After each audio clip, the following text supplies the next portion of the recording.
Good evening. Thank you very much, members of the press, for this opportunity for me to talk to you and discuss with you about the screening of my current film, which is the third part of the Khasi Identity trilogy. The film is called The Blood and the Border, which deals with the rituals of the Kairam Kingdom, as well as the encounters with Christian missionaries from the 1800s onwards, as well as some of the pertinent conversations concerning our society and the atmosphere that India finds itself in this day and age. As mentioned, the film is a third part of my trilogy. The two films preceding this include Where the Clouds End, that I completed in 2015, which is available, or rather should be available, on the Hello Meghalaya OTT platform. The second part of that trilogy is Because We Did Not Choose, a film that examines the participation of the Khasi, Jaintia and Garo laborers during the First World War. Similarly, this should also be available on your Hello Meghalaya OTT platform.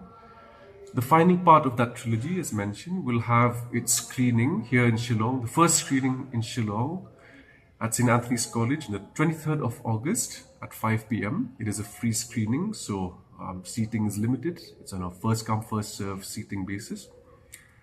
And it's a very significant film for me because it also marks, apart from the fact that it also marks the end of the trilogy of films on Khasi identity, it is significant in terms of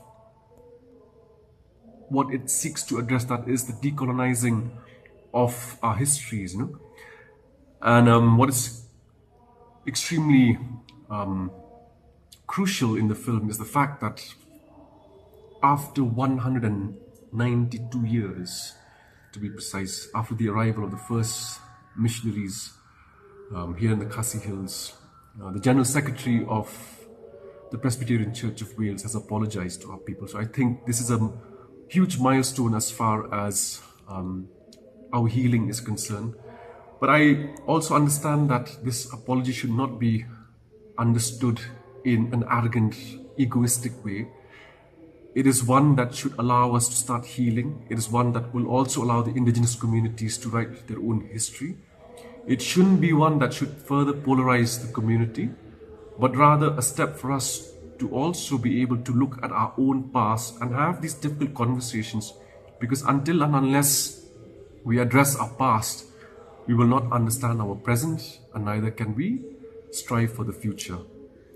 The film took almost roughly about 4 years to complete because I enjoy the documentary form and I like the fact that I live with the film and I allow myself to really understand what the subject matter is all about. I was extremely lucky because the Ying Sat embraced and accepted and understood what I was trying to do, even though I must clearly clarify that the film is my opinion of society and not necessarily that of the Ying Sat. But they were kind enough to embrace and accept and share with me huge amount of information and never seen before material, because perhaps they understood that this came from a position of empathy. My films and my art and my music seek to create a dialogue which is entirely premised in a sense of understanding and empathy, because I think that it's crucial that we also understand that the premise of Khasi religion is precisely that, unless and until we have empathy, we cannot understand the divine. But unfortunately, we live in an era where there are attempts to polarize the community further, and I must say that as an artist, I feel that this is my responsibility to also bring people together as opposed to fracturing them, because we cannot have this whole divide and rule policy that existed in the colonial to assert itself again in the post-colonial. So I'm very fortunate that the film is also playing at St. Anthony's College, which was my alma mater, and I studied there. So it'll be a good homecoming for the final part of this trilogy of mine. And I look forward to interacting with the audience and spending time with them and sharing conversations with them. Thank you. So the timing, if you look at it, appears to be topical when there is a discussion about There is discussion about illegal immigrants and identity and all this. So, is it a genuine, real, or is it a fear that influx is there and it will take over us? I can only speak on my behalf and my understanding of the subject matter. I think that the history of human civilization has always been a history of movement. It is not a subject that is topical in the sense that we've always had histories of movement of people from one place to the other.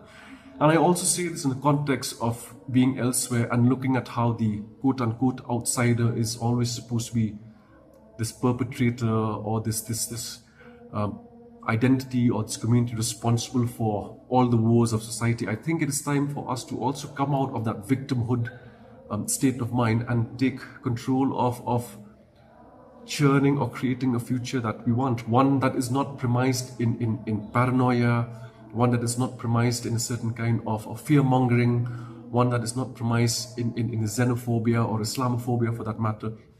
In fact, it's quite interesting because even in the UK, there is this idea of this outsider being the cause of all problems, and this is a classic sociological construct. In fact, I remember Mary Douglas and the idea of dirt, where society imagines itself to be absolutely pristine up until this arrival of dirt. So the dirt could be, you name it, you fill in the blanks. But I think that as a creative, as an artist whose works is deeply rooted in a sense of empathy, I believe in dialogue as opposed to fear-mongering. Perhaps there might be statistics that would indicate that, as a minority community, we might be overwhelmed. But I think if we are deeply rooted and firm in who we believe and who we want to be as a community, I think, integration is the way forward.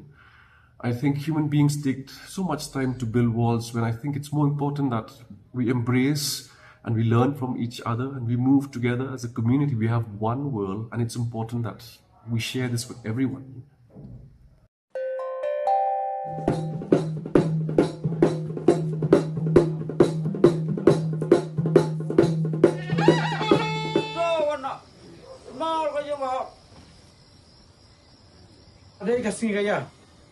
Ban kerseu thi kerseu dem yau theu leilong rai leilong sinong jengki kijing sabtu kendau siap hakabor kiri Assam dari Bangladesh kole shilong kesan shilong baseng ke darbar blai ke darbar sla kendrak unelong le asada klemwan nga banwan bo ahne kum kata kurang phong hanrei ong ban kit ban ba olemu. And it tells quite clearly in Matthew 28 in the Bible, go therefore and make disciples of all the nations.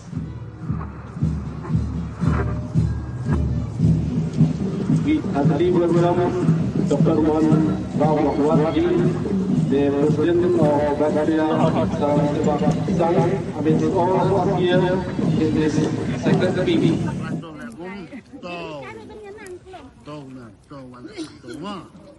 đã hệ miền xe con là nàng lại đoàn mưa không mà hoàn phụ ai muốn bắt phải đi nó phải cái cả